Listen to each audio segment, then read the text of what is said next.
Here we will write a program to display sum of odd numbers from 1 to n, where value of n is given by the user. So first in comment line we will write,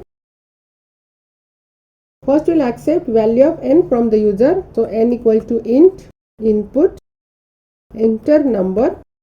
Then we will define one variable I which is initialized with 1 and osum which is initialized with 0. Then we will use while loop. So while I less than or equal to n, we will check I is odd or not. So if I mod 2 not equal to 0, we will add value of I to osum. And outside the if, we will increase I. And outside the while loop, we will print sum of odd numbers.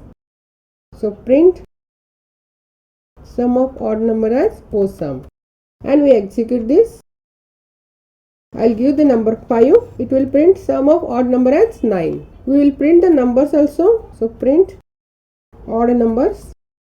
And inside the if statement, we will print value of I.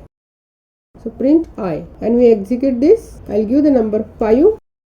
It will print odd number as 135 and sum of odd number as 9. That is 3 plus 5 plus 1 is 9.